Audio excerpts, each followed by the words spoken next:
Sir నమస్తే. TV నైన్లో ఇవాళ విద్యాశాఖ అధికారి వారు డిఎస్సి గురించి కొన్ని విషయాలు చెప్పడం జరిగింది. ఏపీ డిఎస్సి 2025 పర్ఫెక్ట్గా జరగబడిందని, అందులో ఎలాంటి అక్రమాలు జరగలేదని దీని యొక్క సారాంశం. 2025 జూన్ 9వ తారీఖు ఉదయం 9 గంటల నుండి 12 గంటల వరకు ఎస్సిఐపిఈ ఎగ్జామ్ నిర్వహించడం జరిగింది. ఇందులో కొందరు అభ్యర్థులు మాస్ కాపింగ్ జరిగింది, బీభత్సంగా రాశాము అది ఇదని డిస్కషన్ చేయడంతో అనుమానం వ్యక్తం అవడంతో మాకు అందుబాటులో ఉన్నటువంటి ఫ్రెండ్స్ని ఇతర సెంటర్లో రాసిన వాళ్ళందరినీ అడగక వాళ్ళు కొన్ని సెంటర్స్ యొక్క నేమ్స్ చెప్పారు. ఏ విషయాన్ని అప్పుడు ఎడ్యుకేషన్ కమిషనర్ గారి దృష్టికి తీసుకుపోవడంతో అతను అసలు సమాధానం కూడా చెప్పలేదు. ఆ తర్వాత మేము ఆర్టీఐ ద్వారా ఈ యొక్క సీసీ ఫుటేజ్ కావాలని చెప్పేసి కొన్ని సెంటర్లను మెన్షన్ చేసి వాటి యొక్క సీసీ ఫుటేజ్ కావాలని చెప్పేసి మేము అడగడంతో దాని యొక్క సమాధానంగా విద్యాశాఖ వారు ఏం చెప్పారంటే, సీసీ ఫుటేజ్ అనేది ఈ యొక్క ఆర్టీఐ పరిధిలోకి రాదని చెప్పి కామ్ అయిపోయారు. సీసీ ఫుటేజ్ ఆర్టీఐ పరిధిలోకి రాకపోవడం ఏందని మేము అప్పీల్ చేసుకున్న తర్వాత అప్పీల్లో ఇలా ఆన్సర్ ఏం చేశారంటే, సీసీ ఫుటేజ్ ఎంట్రన్స్లోనూ ఎగ్జిట్లోనూ పెట్టడం జరిగింది, ఎగ్జామినేషన్ సెంటర్లో అయితే సీసీ ఫుటేజ్ లేవని చెప్పేసి మాకు ఆన్సర్ ఇచ్చాడు. అక్కడ మాకు డౌట్ మొదలైంది. మేము రాసిన అయాన్ డిజిటల్ సెంటర్స్లో మా కళ్ళతో మేము సీసీ ఫుటేజ్ని చూసాము. అయితే విద్యాశాఖ ఈ సమాధానం ఎందుకు చెప్పింది? మేము టీసీఎస్ వారి యొక్క వెబ్సైట్ని పరిశీలించగా వెబ్సైట్లో ప్రెస్ నోట్ ఉంది. ప్రెస్ నోట్ క్లియర్గా ఇచ్చినాడు. ఏమని? సీసీ ఫుటేజ్ అందుబాటులో ఉంటుంది, సీసీ ఫుటేజ్ సర్వెంట్స్లో ఈ యొక్క ఎగ్జామినేషన్ జరుపుతామని.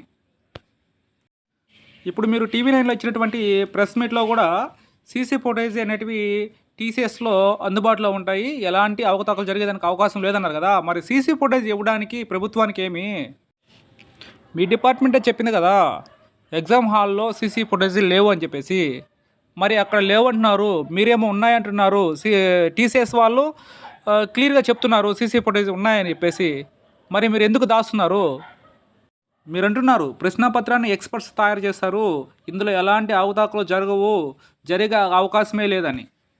మీరంటున్న ఎస్సీఆర్టీ సభ్యుల యొక్క సమక్షంలో ఇది కాన్ఫిడెన్షియల్గా జరుగుతుంది అనే విధంగా మీరు చెప్తున్నారు కదా. ఎస్సీఆర్టీ సభ్యులకి కోచింగ్ సెంటర్స్ ఉన్నాయన్న విషయం మీకు తెలియదా?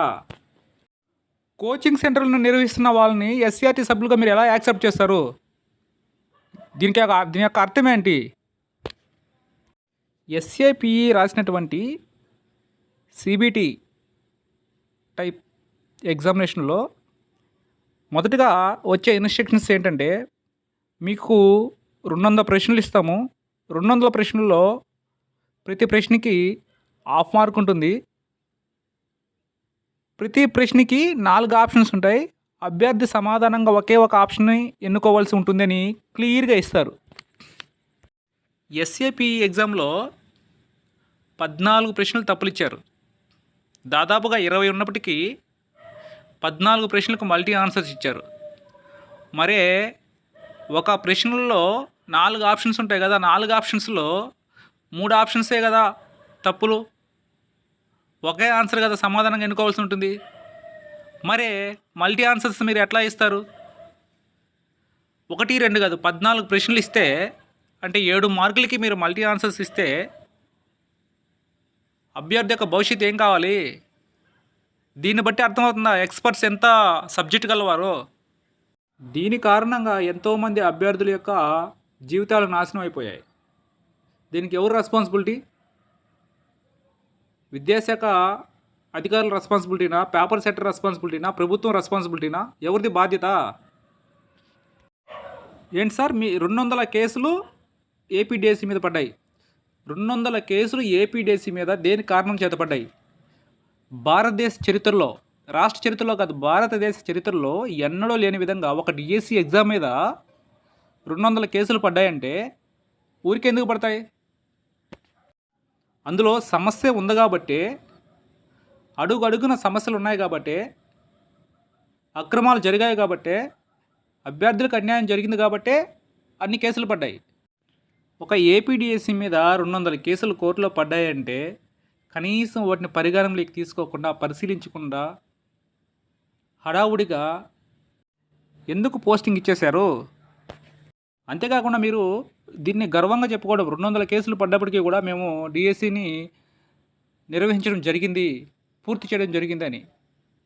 200 కేసులు ఎందుకు పడతాయి సార్? యాజ్ ఐఏఎస్గా మీరు ఆలోచించలేకపోయారా? ఏం కొంపలు మునిగిపోతాయి?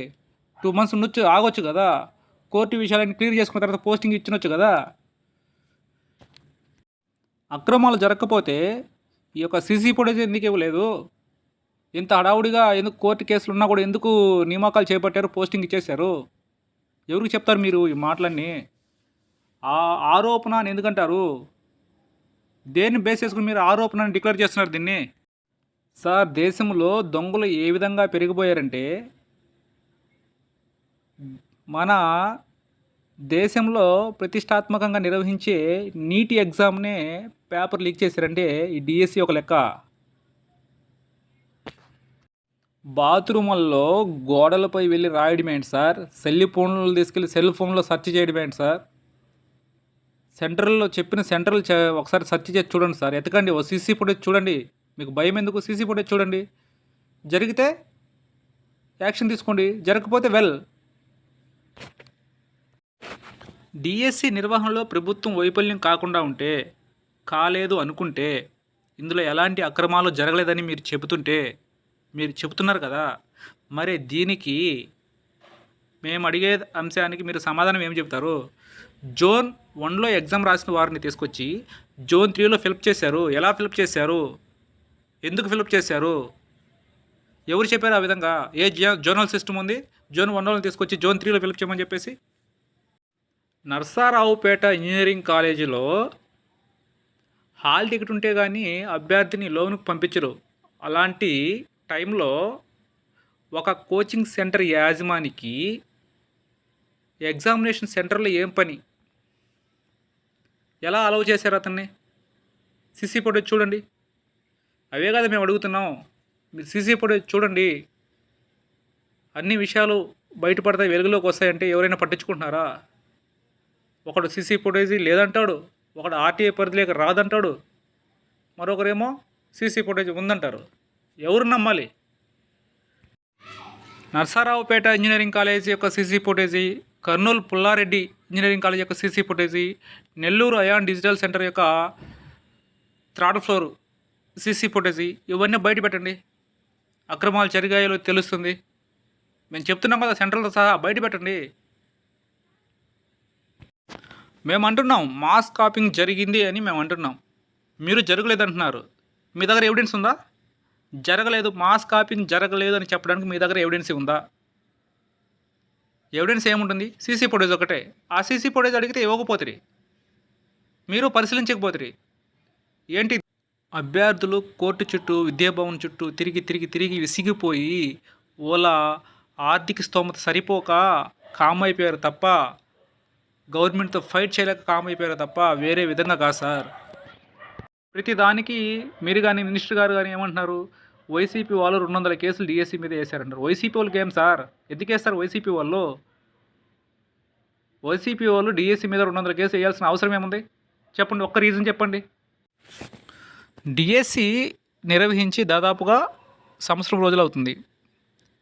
ఇన్ని రోజులు కూడా అభ్యర్థులు కోర్టుల చుట్టూ, విద్యాభవన్ చుట్టూ తిరిగి మీడియాకి చెప్పుకొని ఎవరికి చెప్పినా సరే సమాధానం చెప్పుకోకుండా మీ పాటికి మీరు ఉండిపోయారు. ఈరోజు అభ్యర్థుల తరపున సాక్షి వారు బయటకు వచ్చారని వైసీపీ వారు మద్దతు ఇస్తున్నారని చెప్పేసి మీరు 200 కేసులు వైసీపీ వాళ్ళు వేశారంటే ఎవరు నమ్ముతారు సార్? అభ్యర్థులు స్వయంగా వారంతటా వాళ్ళు వేసుకున్న కేసులే ఇవన్నీ కూడా. కోర్టు కూడా సుమోటోగా తీసుకొని దీనిపైన ఒక నిర్ణయం తీసుకోలేకపోవడం బాధాకరం.